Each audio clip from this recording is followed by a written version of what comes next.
Yeah, yeah, it means two travelers. Yes. Like, subscribe, guys. Yeah, Mary Doi. YouTube. yeah. Nu, oamenii nu vorbesc aici engleză, nu ne Nu înțelegem știe decât, nimeni nimic. nici măcar cu Prin Google Translate, nu dar ne și cu înțelegem. ăla greu, da.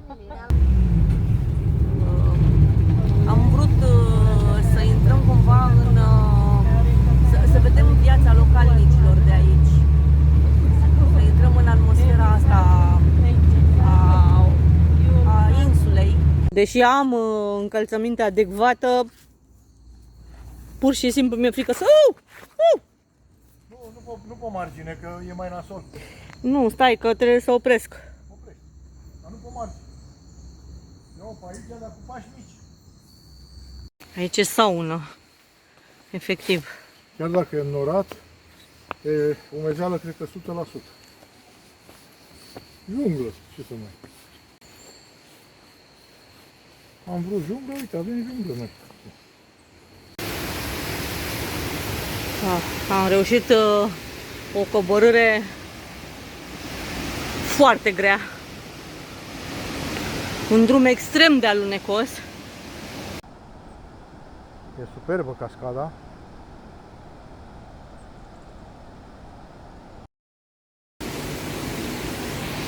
Suntem la un refugiu. Lângă cascadă. Și suntem rupți. Ne întrebăm cum o să urcăm.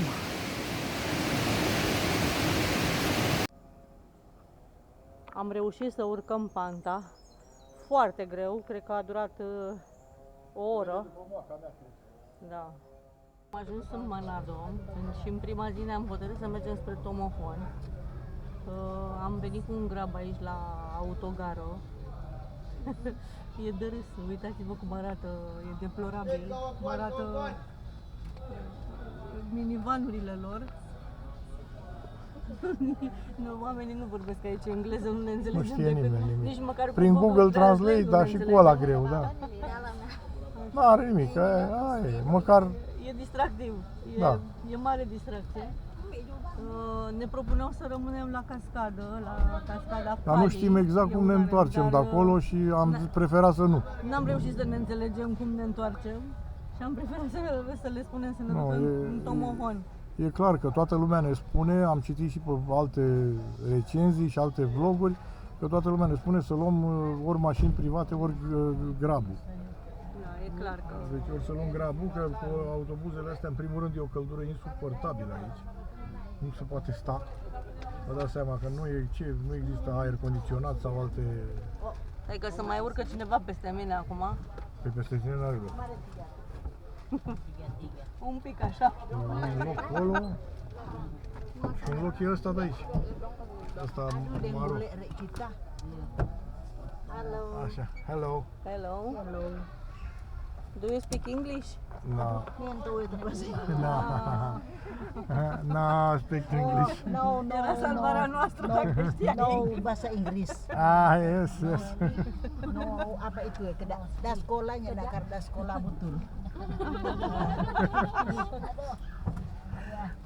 Karu bahasa Inggris lari. Nggak mau hadir. Apa dia bilang itu ya? Saudara ya. Sopan muda kan? Așa ne înțelegem noi, ca să înțelegeți. Da. Dar oricum, vrem să mergem în Tomohon, unde se pare că sunt destule de văzut. Tomohon. Mau ke Tomohon. Tomohon. Kawangkoan. Ah. Kawangkoan. Tomohon. Lahendo. Coboară înainte. Sondar Kihawa. Aha. Kawangkoan. Ah, ok. How much is Tomohon? Nu mai întrebam, mă. Tomohon, ya bayar 20. 20,000. Ah, ok. 200? Nu, 20. 20, mă. Banyak. 20 de mii. Banyak doi. 20.000, pe de unde s-a Deci mers? 40 de mii amândoi. 40. 100.000. This is 40. Deci am aflat și prețul. Vezi că nu mai e. Yeah. Ok. zice 20.000 de rupii de persoană, asta înseamnă 5 lei 60 de persoană, vă spun eu cât înseamnă. 18 km sau 20, nu știu. Da, nu știu, sunt chiar mai mulți kilometri, dar oricum se merge greu pe aici. Drumul am înțeles că este foarte frumos. Să știți că de-aia merită Grab Car-ul aici, pentru că prețurile sunt pentru ei mari, că ne spunea la hotel recepționera că e super scump Grab Car-ul, dar noi am mers undeva 20 de kilometri, de exemplu, cu taxiul și am dat odată 5 lei, odată 4 lei, odată 2 lei și 90. Deci așa sunt prețurile.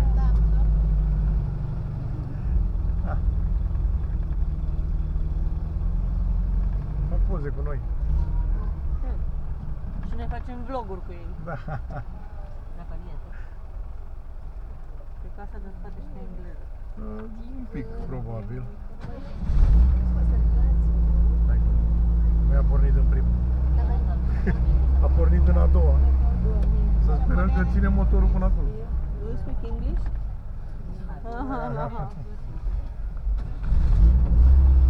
Nu știu, iar ei s-a oprit motorul. Se oprește motorul cam des, nu nenează. Să sperăm că ține. Bahasa Indonesia.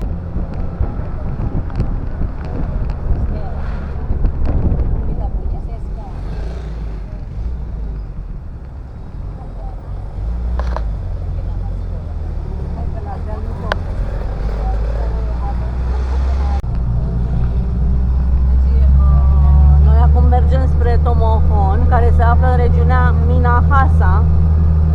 Acum nu știm exact ce o să facem aici, suntem în prima zi și încă reconfigurăm trasee, dar am zis că pentru prima zi să nu luăm de la început trasee foarte grele sau să facem drumuri foarte lungi, pentru că suntem foarte obosiți. Dar să nu ratăm nici ziua, pentru că deja am pierdut câteva zile aici pe insulă, din cauza evenimentelor de ieri.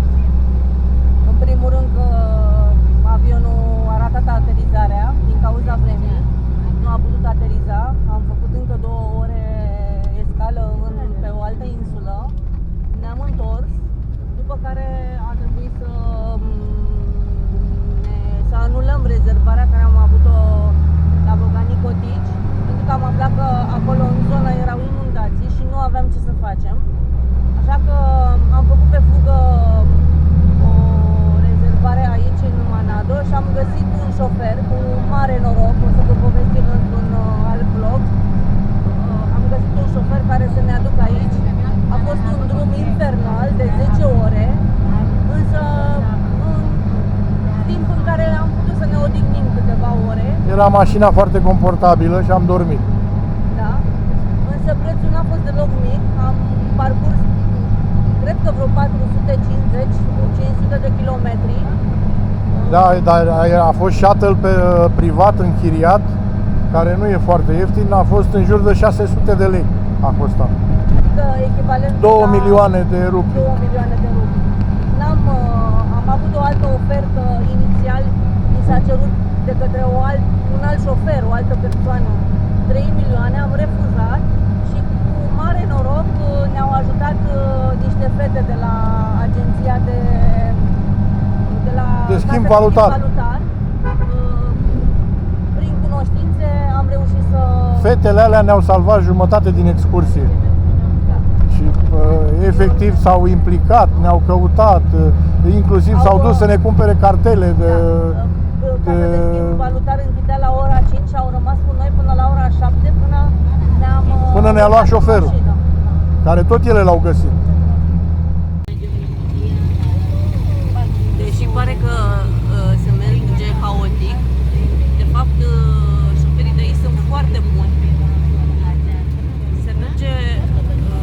Se merge foarte, foarte bine, zic eu.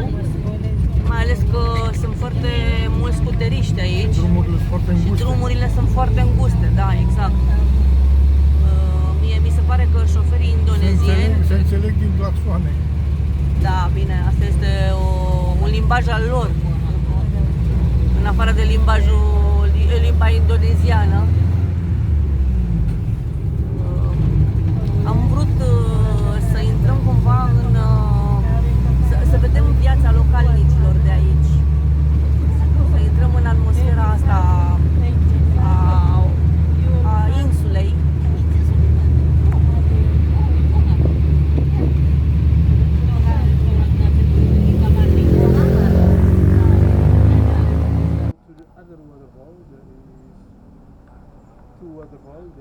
Air Terjun. Air Terjun. and Air Terjun Kali. Ah, This is the same waterfall, the same. but they make the wrong location in the map. So if you want to go here, Yeah. you go to Kali village and search Kali waterfall trailhead. From Ah. there, you can go to the Air Terjun And Kali. to Kali village we go by Grab or by what? Or more. You must use Grab because Grab. Yeah. Hello.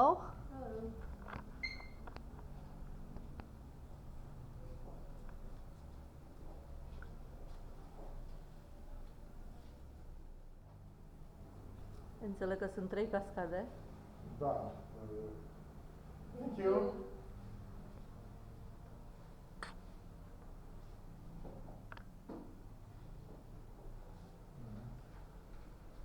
Da.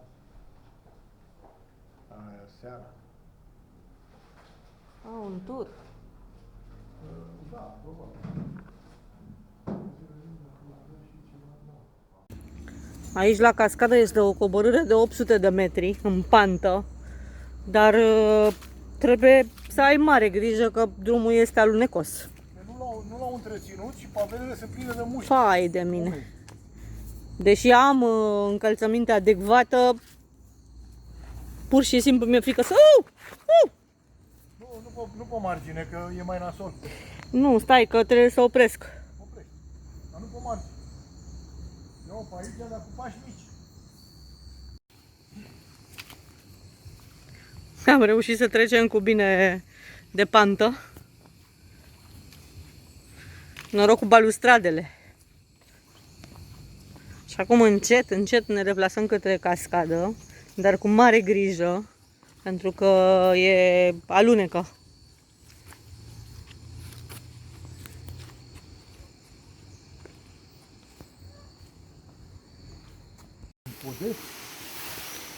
Foarte greu se coboară.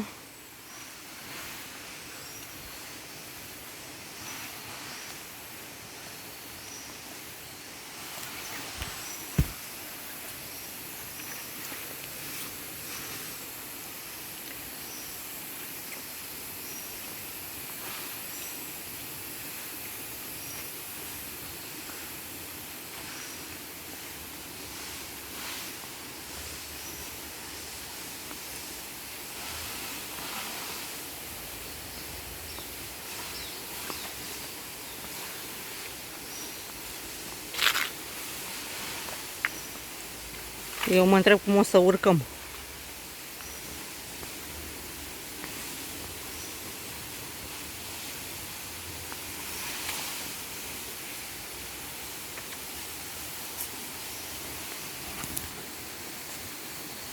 Ha.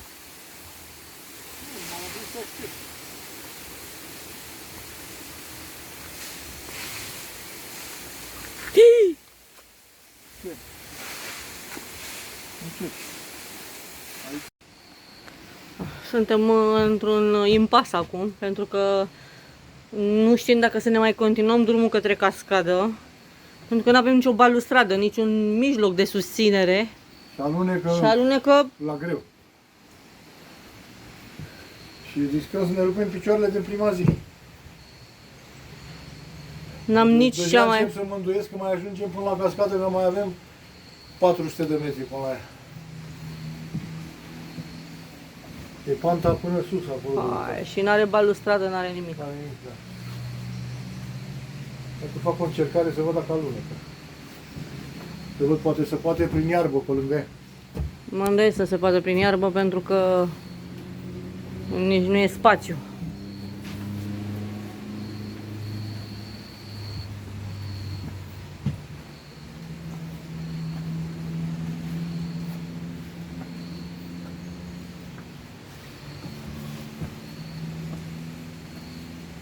Eu nu prea te-aș urma. Momentan merg.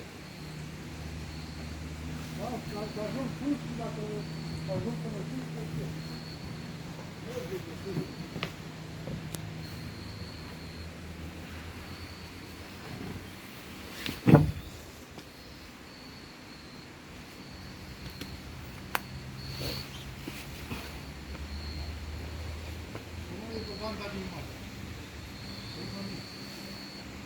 Trebuie să opresc.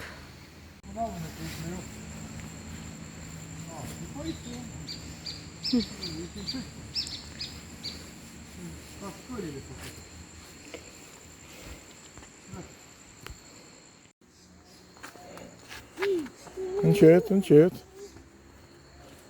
Ia e urcare. Toate săpăturile astea prin pereți pe aici sunt făcute de termite. Aici e saună. Efectiv. Chiar dacă e înnorat, e umezeală cred că 100%. Junglă, ce să mai. Am vrut junglă, uite, avem junglă noi. Am reușit o coborâre foarte grea. Un drum extrem de alunecos. Nici măcar nu sunt avertismente pe traseu. Da, este foarte prost întreținut. Extrem de prost întreținut. Uite, jos aia de vedere.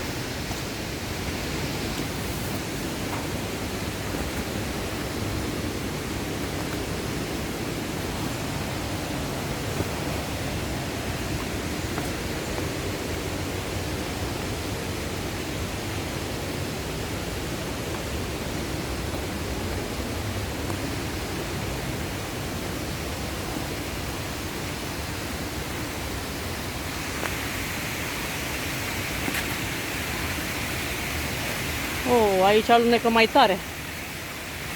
Eu mă relaxasem. Da.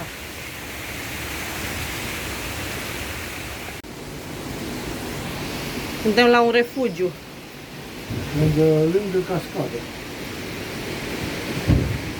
Și suntem rupți. Ne întrebăm cum o să urcăm.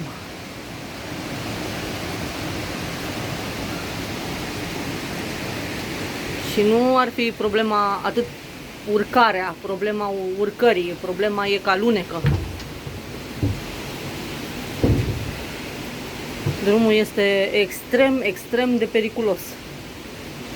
Pentru că alunecă foarte tare.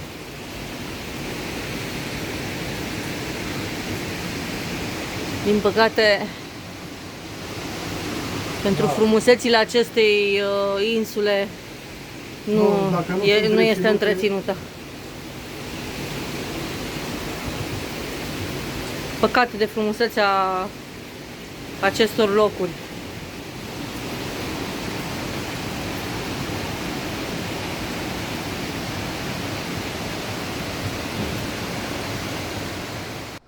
În sfârșit am reușit să facem cei 800 de metri care sunt extrem de prost amenajați. Alunecă foarte tare. De vreo 3 ori ne-am gândit să ne întoarcem înapoi. Nu știu cum ne-om întoarce de fapt acum. Că avem de făcut 800 de km în sus, 800 de metri în sus. Dar totuși, ia uitați ce e aici.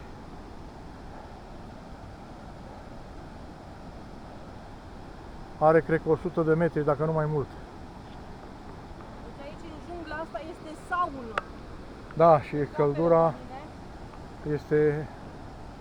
căldura este enormă.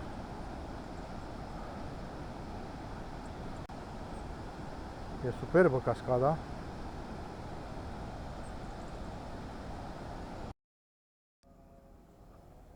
Am reușit să urcăm panta. Foarte greu, cred că a durat o oră. Da. Noi suntem saună, e saună aici.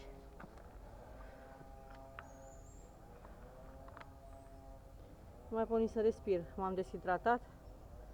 O să mai luăm niște apă de la poartă.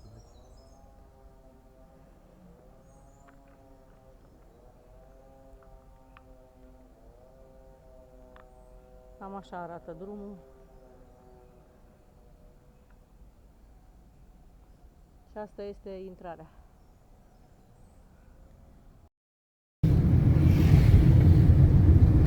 Am venit de la cascadă cu un șofer binevoitor care a oprit să ne ia și ne duce direct la hotel. E cam aglomerat, este după amiază, este ora 4. Puțin aglomerat aici. E trafic intens. E 4 fără un sfert, da.